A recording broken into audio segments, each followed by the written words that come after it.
बच्चों, पिछले वीडियोस में हमने अधिकार के बारे में जाना। हमने ये जाना कि क्या होते हैं अधिकार और क्या है संयुक्त राष्ट्र संघ की मानवाधिकारों की घोषणा। साथ ही हमने जाना अधिकार के प्रकारों के बारे में। आज हम लेंगे प्रश्नावली अपने इस अध्याय के प्रश्नोत्तर। सबसे पहला क्वेश्चन है, अधिकार क्या हैं और वे महत्वपूर्ण क्यों हैं? अधिकारों का दावा करने के लिए उपयुक्त आधार क्या हो सकते हैं? तो सबसे पहले अपन देखते हैं कि अधिकार क्या होते हैं। मनुष्य के जीवन की ये अनिवार्य परिस्थिति है जो विकास के लिए आवश्यक है तथा जिसे राज्य और समाज द्वारा मान्यता प्रदान की जाती है। अधिकार है वो परिस्थिति है मनुष्य जीवन की जो कि उसके विकास के लिए, जो कि कहें कि अपन उसकी प्रगति के लिए आवश्यक होता है और जिसे राज्य और सरकार समाज मान्यता प्रदान करते हैं। तो वो कौन कौन से दावे हैं? तो वो दावे हैं, सम्मान और गरिमापूर्ण जीवन बसर करने के लिए अधिकारों का दावा किया जाता है कि सम्मान के साथ, गरिमा के साथ हम एक जीवन जी सकें, उसके लिए अधिकारों की मांग की जाती है। अधिकारों की दावेदारी का दूसरा आधार यह है कि वो हमारी बेहतरी के लिए आवश्यक होते हैं। और तीसरा दावा है, सभी के व्यक्तित्व विकास के लिए अधिकारों का दावा प्रस्तुत किया जाता है। क्वेश्चन नंबर 2 देखते हैं।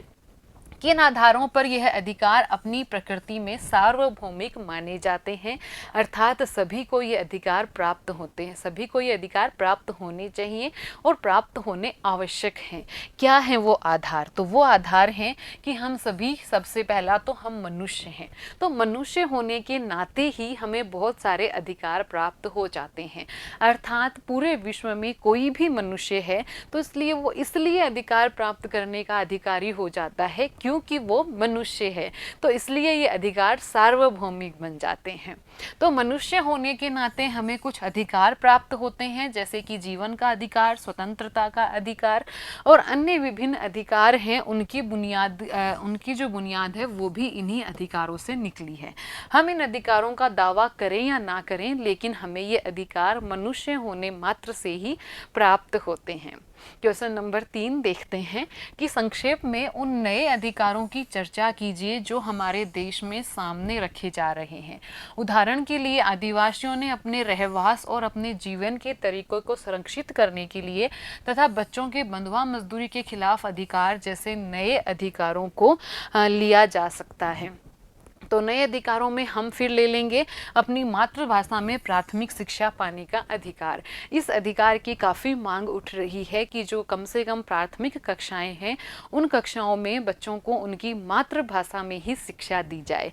दूसरा, अल्पसंख्यकों को शिक्षण संस्थाएं खोलने का अधिकार कि जो अल्पसंख्यक वर्ग है वो अपनी संस्कृति के प्रचार प्रसार के लिए और शिक्षण संस्थाएं खोले और पर्यावरण को संरक्षित रखते हुए सतत विकास के अधिकारों की मांग।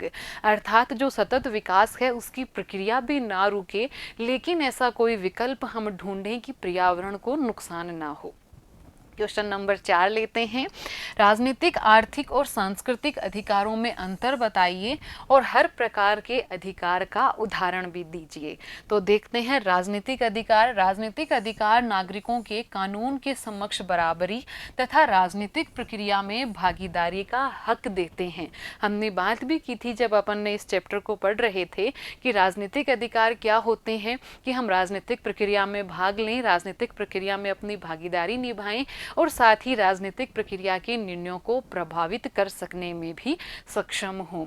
जैसे वोट देने का अधिकार है, जैसे चुनाव लड़ने का अधिकार है। आगे आते हैं अपन आर्थिक अधिकारों पर। आर्थिक अधिकार व्यक्ति को उसकी बुनियादी आवश्यकताएं पूरा करने का हक देते हैं।